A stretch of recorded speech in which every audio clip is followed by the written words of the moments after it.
അഞ്ചിനോടിഞ്ചോടിഞ്ച്. Byju's presents അഞ്ചിനോടിഞ്ചോടിഞ്ച് co presented by Airtel. തിങ്കൾ മുതൽ ബുധൻ വരെ രാത്രി 8:30. രാംരാജ് മുണ്ട് അരം പ്ലസ് അരം കിന്നരം. വ്യാഴം വെള്ളി ദിവസങ്ങളിൽ രാത്രി 8:30. പുത്തൻ പ്രസരിപ്പോടെ സൂര്യ TV.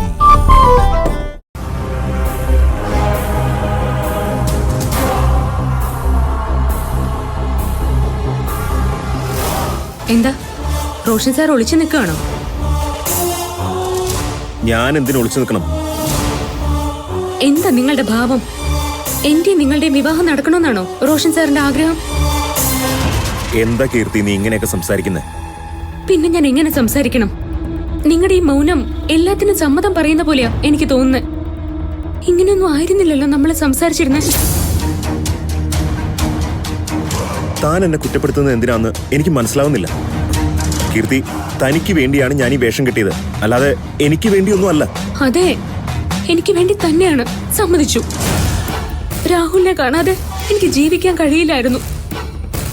അനുപമ ടീച്ചറാണെങ്കിൽ എന്നെ ഇവിടെ കയറ്റുന്നുമില്ല. നമ്മുടെ വിവാഹ നിശ്ചയം കഴിഞ്ഞെന്ന കള്ളം പറഞ്ഞ് ഞാൻ ഇവിടെ കടന്നുകൂടി. ഇത്രയും വരെ ഒരു പ്രശ്നമില്ലായിരുന്നു. റോഷൻ സാറും കറക്റ്റ് ആയിരുന്നു. അതിനുശേഷം കറക്റ്റ് അല്ല ആയിരുന്നെങ്കിൽ വീട്ടുകാർ നമ്മുടെ വിവാഹം ഫിക്സ് ചെയ്യില്ലായിരുന്നു. കീർത്തി, ഞാൻ പറയേണ്ട രീതിയിലൊക്കെ പറഞ്ഞു നോക്കി. വീട്ടുകാർ അങ്ങനെ ഒരു തീരുമാനം എടുത്തതിന് ഞാൻ എന്ത് പിഴച്ചു?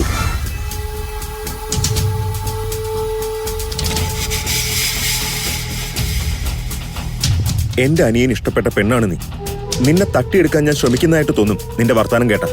ഛേ, ഒന്നും വേണ്ടായിരുന്നു. എന്തെങ്കിലും പ്രതിവിധി കണ്ടേ പറ്റൂ. വിവാഹത്തിനുള്ള ഒരുക്കങ്ങളൊക്കെ തുടങ്ങിക്കഴിഞ്ഞു. എനിക്ക് നല്ല ടെൻഷനുണ്ട്. എനിക്ക് ടെൻഷൻ ഇല്ലേ? ഒക്കെ തുറന്നു പറഞ്ഞാലോ? നമ്മുടെ വിവാഹ നിശ്ചയം കഴിഞ്ഞിട്ടില്ലെന്ന് പറഞ്ഞാലോ? നോ, ഞാൻ പറഞ്ഞൊക്കെ നീ മറന്നു. ഈ കാര്യങ്ങൾ അറിഞ്ഞു കഴിഞ്ഞാൽ നിന്നെ ചവിട്ടി പുറത്താക്കുമല്ലാരും, പ്രത്യേകിച്ച് അനുപമയളയമ്മ.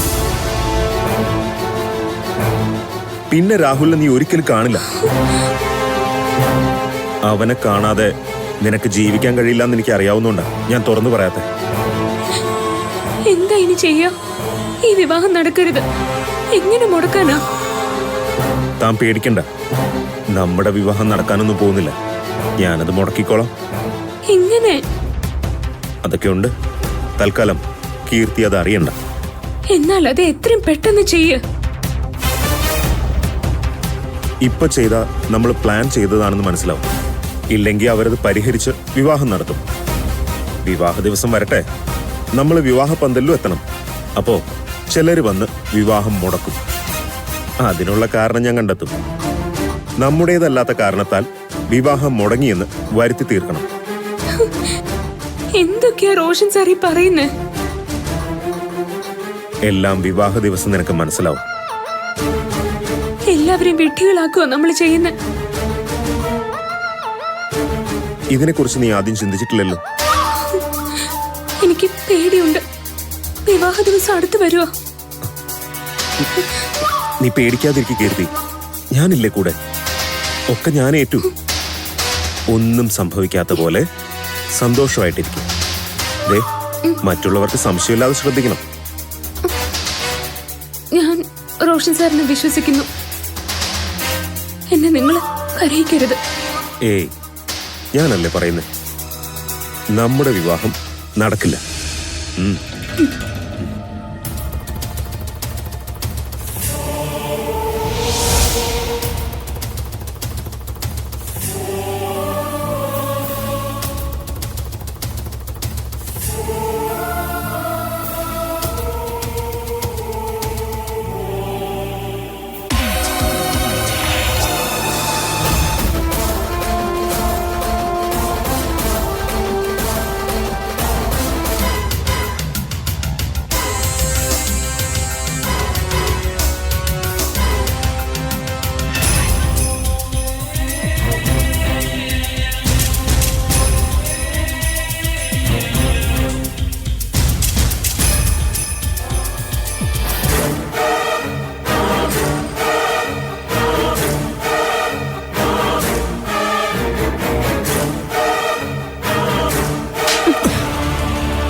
ഞങ്ങളെ എല്ലാവരെയും നീ ചതിക്കായിരുന്നു അല്ലേ? കീർത്തിക്ക് വേണ്ടി നീ ഞങ്ങളെയൊക്കെ വിഡ്ഢികളാക്കായിരുന്നു അല്ലടാ? നിന്റെ അഭിനയം കൊള്ളാം. രണ്ടുപേരും നന്നായി അഭിനയിച്ച് ഞങ്ങളെ മണ്ടന്മാരാക്കുമായിരുന്നു അല്ലേ? കീർത്തിയെ ഞാൻ ഇവിടുന്ന് പുറത്താക്കിയതായിരുന്നു. ഇനി ഒരിക്കലും കീർത്തി രാഹുലിനെ കാണാതിരിക്കാനായിരുന്നു അത്. പക്ഷേ നീ അവളെ സഹായിച്ചു. അതിനുവേണ്ടി നിന്നിൽ നിന്ന് ഇങ്ങനെ പ്രതീക്ഷിച്ചിരുന്നില്ല ഞാൻ. ഞാനൊരു തെറ്റും ചെയ്തിട്ടില്ല. കീർത്തിയുമായി വിവാഹ നിശ്ചയം കഴിഞ്ഞുവെന്ന് നീ കള്ളം പറഞ്ഞു. അവളുമായിട്ട് നീ ഇവിടെ വന്നു. അത് തെറ്റല്ലേ? പറയടാ, അത് തെറ്റല്ലേന്ന്. എല്ലാം വിശ്വസിച്ച് നിന്റെ അച്ഛനും അമ്മയും മുത്തശ്ശനും ഒക്കെ വിവാഹത്തിന് വേണ്ട ഒരുക്കങ്ങൾ നടത്തുക അവിടെ. എന്നിട്ട് സത്യം പറയാതെ അത് മുടക്കാനായിട്ട് നടക്കുക നിങ്ങള്. ഇതൊന്നും തെറ്റല്ലേ? ഈ കല്യാണം നടത്തരുതെന്ന് ഞാൻ പറഞ്ഞിരുന്നതാ. ആദ്യം മുതലേ ഞാൻ പറഞ്ഞതാ അത്. കീർത്തിയെ നിനക്ക് ആലോചിക്കരുതെന്ന്. പക്ഷേ അതാരും ചെവിക്കൊണ്ടില്ല. അതിനുള്ള ശിക്ഷയാണ് അവർക്കിപ്പോ കിട്ടിക്കൊണ്ടിരിക്കുന്നത്. നിന്റെ കീർത്തിയുടെ സംസാരം ഞാൻ കേട്ടിരുന്നു. എനിക്കെല്ലാം മനസ്സിലായി. സത്യം ഞാൻ എല്ലാവരോടും പറയും. രണ്ടുപേരുടെയും ചതി എല്ലാരും അറിയട്ടെ. കീർത്തി നല്ല കുട്ടിയാണെന്ന് നാഴികയ്ക്ക് 40 വട്ടം പറയുന്നവരെ അവളുടെ തനി നിറം എല്ലാവരും ഒന്ന് മനസ്സിലാക്കട്ടെ.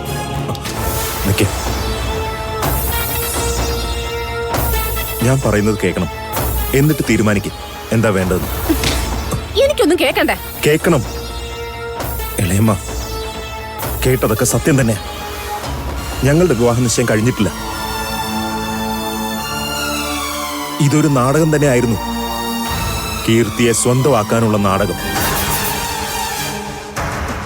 ഇളയമ്മ കണ്ടോളൂ, കീർത്തിയുടെ കഴുത്തില് ഞാൻ താലി കെട്ടും. നീ പറയുന്നത്?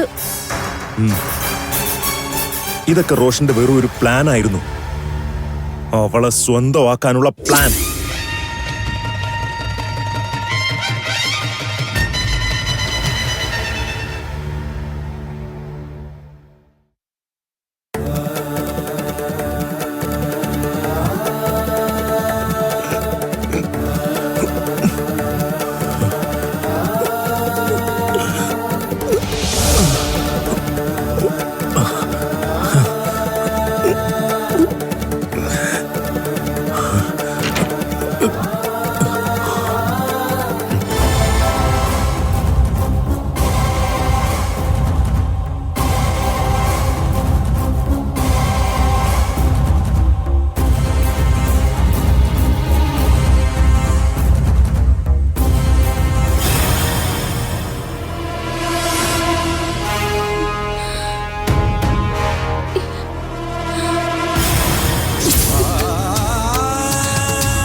എന്റെ ആഗ്രഹം നടന്നു കഴിഞ്ഞു രാഹുൽ. ഞാൻ ആരെ ആഗ്രഹിച്ചോ അദ്ദേഹം എന്റെ കഴുത്തിൽ താലി കെട്ടിക്കഴിഞ്ഞു.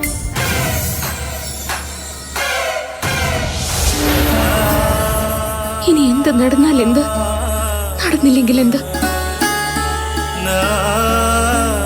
മറ്റുള്ളവർ ആഗ്രഹിക്കുന്ന പോലെ എനിക്ക് ജീവിക്കാൻ പറ്റുമോ?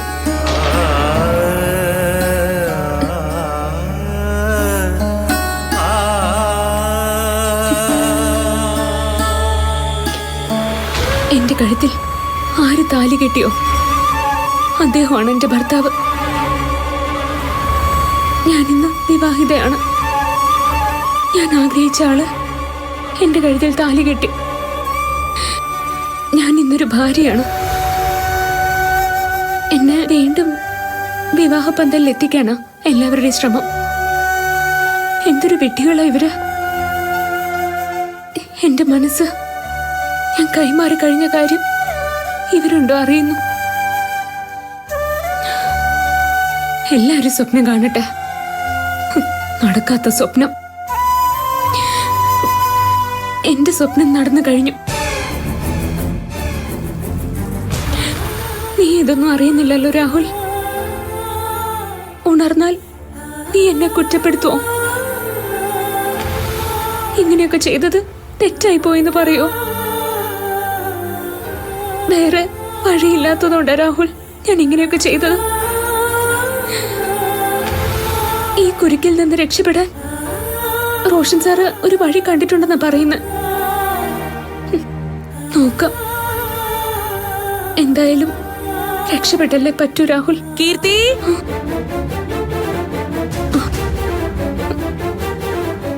കീർത്തി,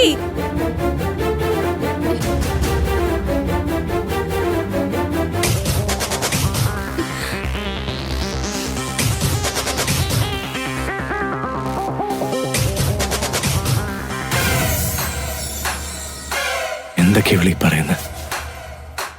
എന്താണ് ആ കുരുക്ക്? മനസാക്ഷി ഇല്ലാത്തവള് എന്നെ ചതിച്ചു. ഏട്ടനെ നേടിയത് എന്തോ വളഞ്ഞ വഴിയിലൂടെയാ. എന്തെങ്കിലും പ്രശ്നം കാണും. എന്നോട് ഈ കാണിച്ച ചതിക്ക് നിനക്ക് പ്രതിഫലം കിട്ടും.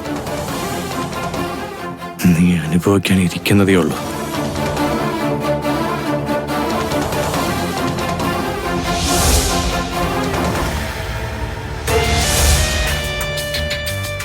വിവാഹം മുടക്കില്ല.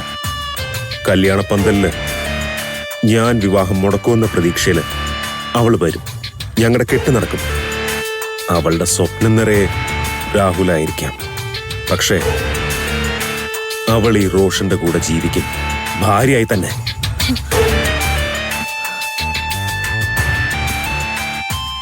ഈ സംസാരിക്കുന്നത് ഞങ്ങളുടെ റോഷൻ തന്നെയാണോ? വിശ്വാസം വരുന്നില്ല അല്ലേ? തോറ്റുകൊടുത്ത് മടുത്തു. ഇനി തോക്കാൻ എനിക്ക് മനസ്സില്ല.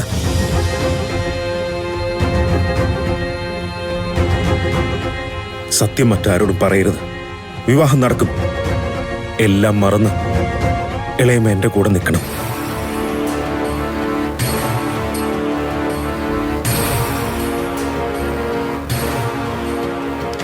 എന്താ ആലോചിക്കുന്നേ? എന്റെ കൂടെ നിൽക്കണം. ഇതെന്റെ വാശിയാ. ഇവിടെ എനിക്ക് അവളെ സ്വന്തമാക്കാൻ കഴിഞ്ഞില്ലെങ്കിൽ പിന്നെ എന്തിനു ജീവിക്കണം? ഞാൻ നിന്റെ കൂടെ നിൽക്കും. മറ്റാരോടും ഞാൻ ഈ കാര്യം പറയില്ലേ. നിനക്കെന്നെ വിശ്വസിക്കാം. കീർത്തിയോട് ഇനി ശത്രുത വേണ്ട. എന്റെ പെണ്ണാണ് അവൾ. അങ്ങനെ തന്നെ കാണണം. പറഞ്ഞത് മനസ്സിലായോ ഇളയമ്മയ്ക്ക്? മനസ്സിലായി. നീ എന്ത് തീരുമാനം എടുക്കുന്നു ഞാൻ കൂടെ ഉണ്ടാവും.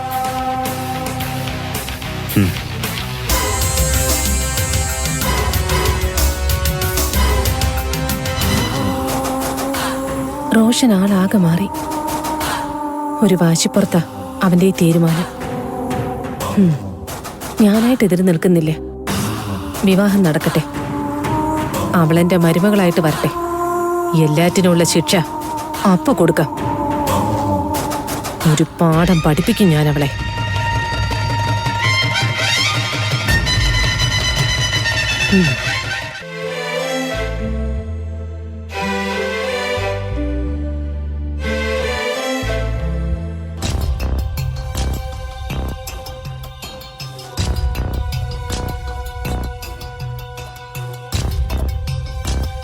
ആന്റി പൊയ്ക്കോളൂ. ഇനി ഞാൻ ചെയ്തോളാം. അത് ഞാൻ നിന്നോട് പറയാനിരിക്കുകയായിരുന്നു. നീ ചെല്ലുമോളെ, ഞാൻ ചെയ്തോളാം.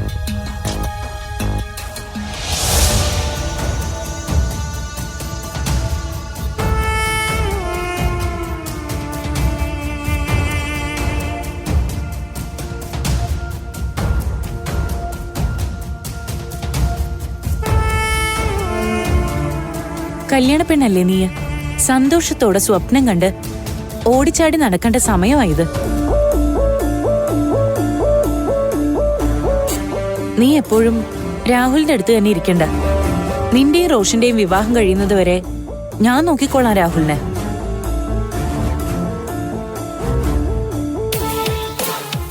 അപ്പോ വിവാഹം കഴിഞ്ഞില്ലേ? വിവാഹ നിശ്ചയം കഴിഞ്ഞ് നീയും റോഷനും വന്ന അന്ന് അച്ഛൻ നിന്നെ റോഷനെയും അവന്റെ മുറിയിൽ പൂട്ടിയിട്ടത് മറന്നോ? അങ്ങനെ ചെയ്യേണ്ടി വരുമോ രണ്ടിനെയും? അയ്യോ വേണ്ട, രാഹുലിനെ നോക്കേണ്ടത് എന്റെ കടമയില്ല ആന്റി. ഏട്ടത്തി എന്ന രീതിയിലോ അതോ ഹോം നേഴ്സ് എന്ന രീതിയിലോ? എങ്ങനെയാണ് കടമ?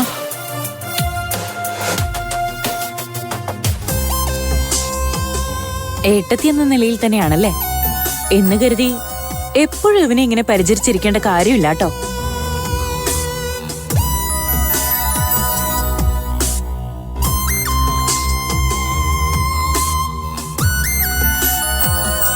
വൈകിയാണെങ്കിലും രാഹുൽ ഉണരൂന്നല്ലേ ഡോക്ടർ പറഞ്ഞിരിക്കുന്നത്.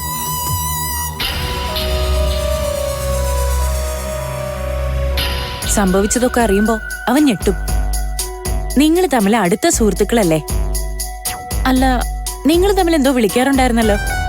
ആ, കേളാൻ പാറ്റ, കുമ്പളം കൊറ്റ. ഇനി കേളാൻ പറ്റേ ഇവനെ എടത്തീന്ന് വിളിക്കേണ്ടി വരുമല്ലോ. ആ, ഇവൻ വിളിക്കോ ആവോ.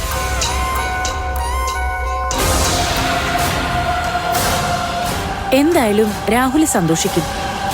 റോഷൻ നിന്റെ കഴുത്തിൽ താലി കിട്ടിയ ഏറ്റവും അധികം സന്തോഷിക്കുന്നത് രാഹുലായിരിക്കും. അവന് ബോധം വന്ന ഞാൻ ആദ്യം പറയാ നിങ്ങളുടെ വിവാഹക്കാരിയായിരിക്കും. ആന്റി ചെല്ല്, അടുക്കളക്കാര്യം നോക്കണ്ടേ? ആ കലാപരിപാടിയൊക്കെ നേരത്തെ കഴിഞ്ഞു. ഇനി എന്റെ മോന്റെ അടുത്ത് ഞാൻ അല്പസമയം ഇരിക്കട്ടെ. മോള് ചെല്ല്.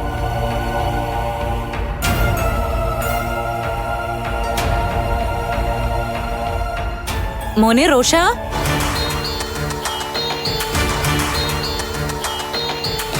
റോഷ, മോനെ റോഷ. എന്താ അമ്മേ? നീ ഇവിടെ പിടിച്ച് വല്ല പാർക്കിലോ ബീച്ചിലോ കൊണ്ടുപോകും. ചെല്ല്. അതൊന്നും വേണ്ടമ്മേ. ഇവിടുത്തെ മുറിയിലിരിക്കുന്ന സ്വകാര്യത പാർക്കിൽ കിട്ടുമോ? അല്ല കീർത്തി? എന്നാ ഇവളെ മുറിയിലേക്ക് വിളിച്ചോണ്ടു പോ.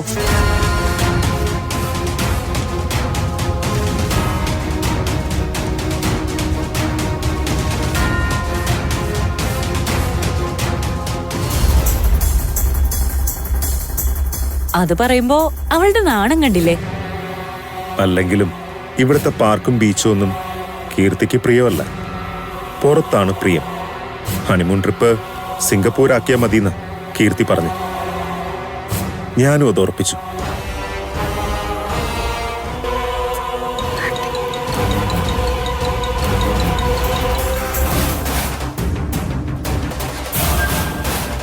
എന്താ രണ്ടുപേരും തമ്മിലൊരു കഥകളി?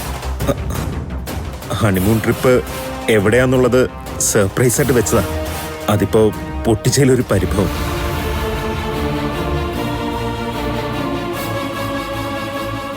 എവിടെ പോയാലും വന്നാലും വേണ്ടില്ല, എനിക്ക് വേഗം മുത്തശ്ശിയാവണം. അത് പറഞ്ഞേക്കാം. എന്റെ അമ്മയൊന്ന് ക്ഷമിക്കുക. ഞങ്ങളുടെ കെട്ടൊന്ന് കഴിഞ്ഞോട്ടെ, അല്ലേ കീർത്തി?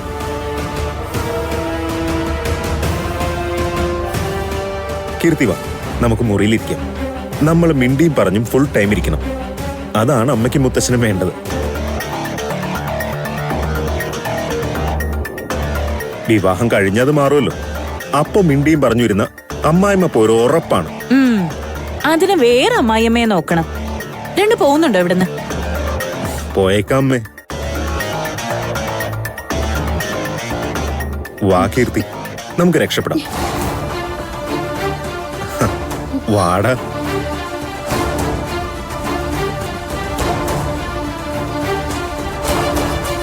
വാ കീർത്തി, വാ.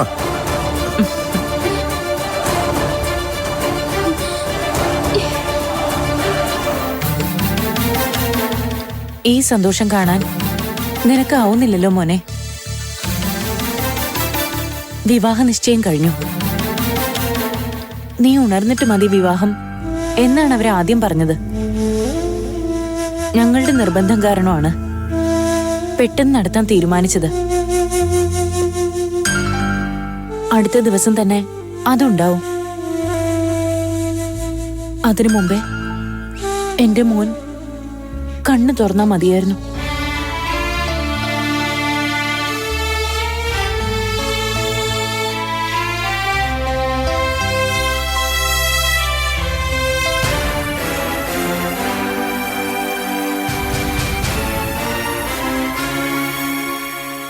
കീർത്തിയുടെ കഴുത്തിൽ താലിയുണ്ട്. വിവാഹം കഴിഞ്ഞ കാര്യം എന്തിനാണ് അവൾ ഈ പാവങ്ങളോട് മറച്ചു വെക്കുന്നത്? അവളെല്ലാവരെയും ചതിക്കുക.